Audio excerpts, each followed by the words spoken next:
Regional Director, thank you for this report, because I think it is extremely, I mean, I was just listening to some of the things you said. It's really the sort of things we have talked about in these past 2.5 years. Our main concern, my government's concern, is to lift our people out of poverty. And the Human Development Report actually is that report where you are actually pointing out the ways, the inequality, the areas that have been left behind, people who have been left behind, the situation of the minorities, transgender. So for me, a civilized society is defined by the way it looks after its weaker section of the population. It is not defined by how the rich people live or how the rich classes, their lifestyle. It is defined by how is it planning to reduce this inequality. And then the sort of things you've mentioned before this report, this elite capture. And it's not just a problem of Pakistan, it is a problem of almost all the developing world.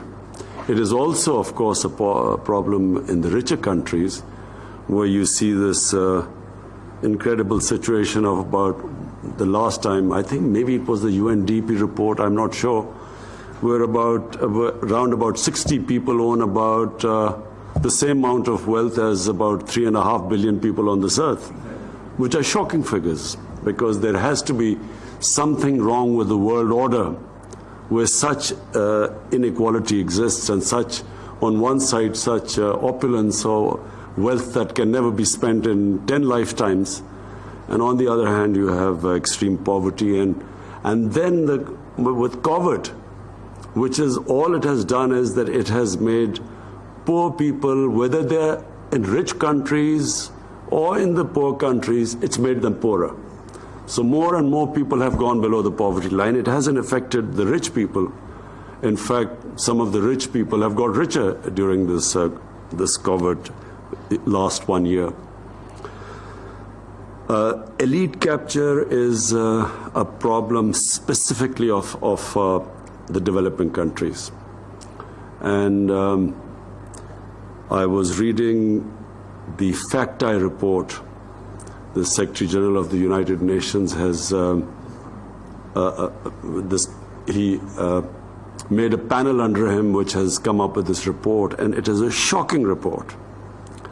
The report is that every year $1 trillion leave developing countries into tax havens or into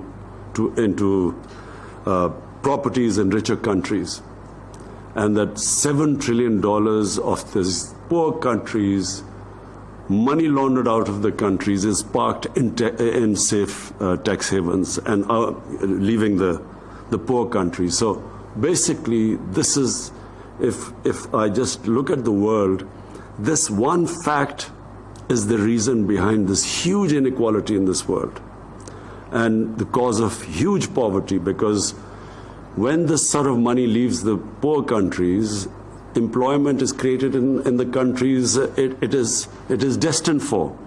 So the poor countries are not only deprived of employment which this money could provide, not only does it also create poverty, because this is the money that could be spent on human development, but it also affects the currency. Because when so many dollars leave the poor countries, the currency gets affected. And when the currency gets affected and when it devalues, it causes more poverty and inflation. So this is a vicious cycle going on.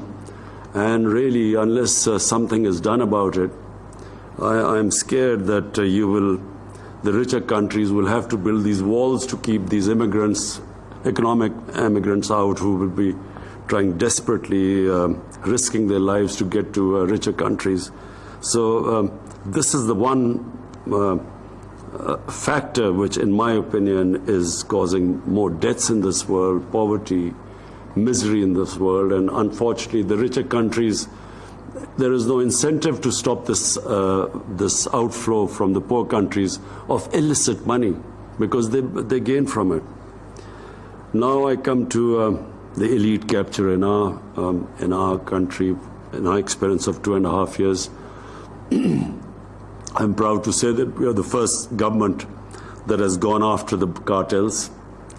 No one in our history has gone after the most powerful sugar cartel. All it does is it just jacks up the sugar prices, and sugar is consumed amongst the poor people the most, because it's like the dessert of a poor family. And the poor the children in poor families, sugar is everything, and therefore, because it's consumed by the masses, therefore the sort of profits that are made by jacking up the sugar prices by the cartels, and because the cartels are all very powerful and connected politically, so this is the first time a government has taken this step. And we intend to, we've strengthened the Competition Commission again to stop these cartels from making these mega profits at the expense of the people who actually then bear the burden because of inflation, and they get poorer. What I was very proud of this report was the performance of Khyber Pakhtunkhwa, a province that was devastated when in 2013, when we took over the province, it was devastated by the war on terror. There were bomb attacks going on. The people had migrated from Pakhtunkhwa to Islamabad or other cities because of the danger to their lives and the insecurity. And so it gives me great pleasure to have what you pointed out, that what the report says, that the province that reduced poverty the greatest and developed its human beings the greatest was KP, and it has almost caught up with Punjab. So that is a source of great satisfaction for my government.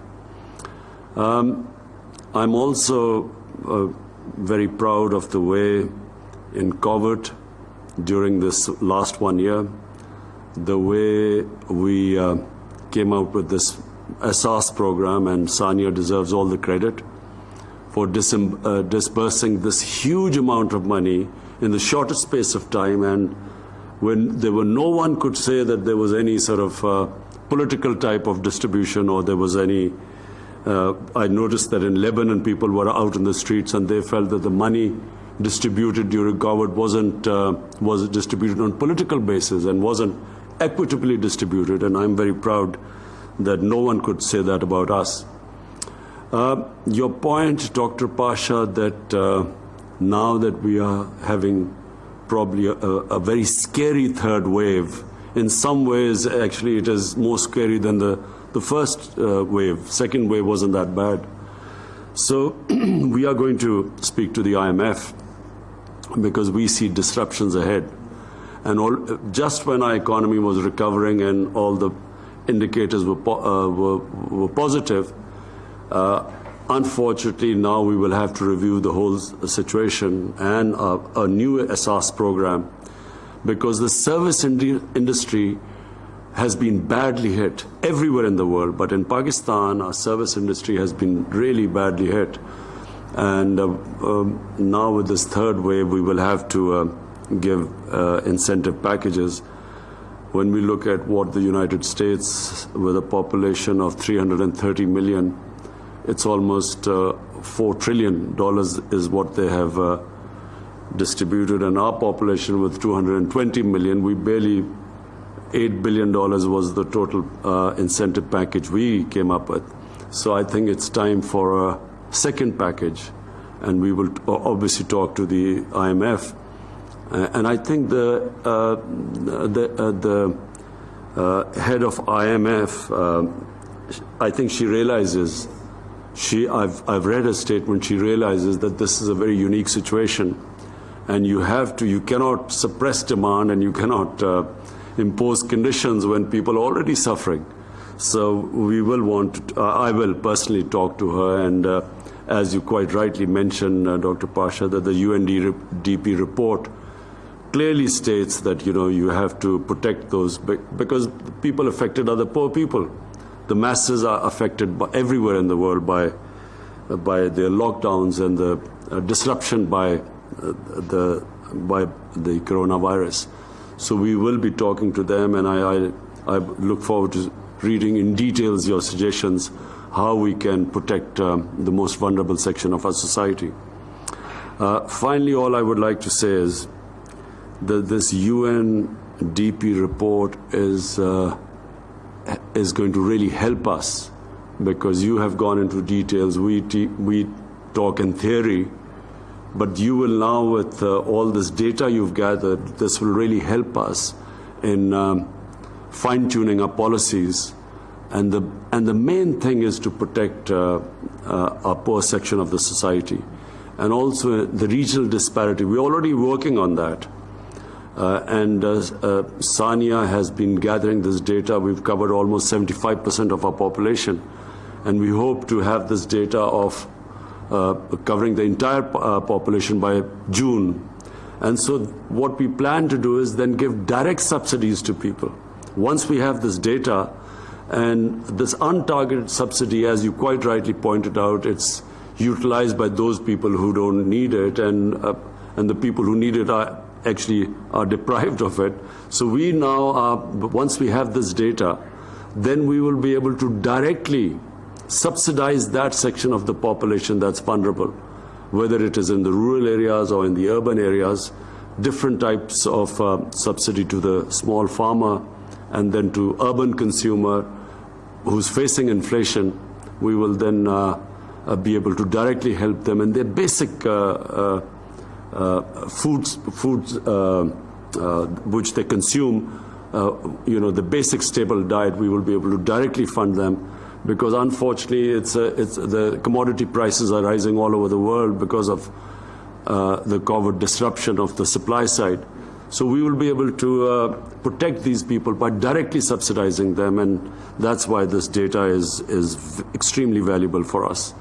So I want to again thank everyone, and I want to say that this really will help us, and UNDP has done a tremendous job which is beneficial to us, and I'm sure that such reports would benefit all the developing world. All the countries would benefit from this report. So thank you, Dr. Pasha, and thank you, everyone.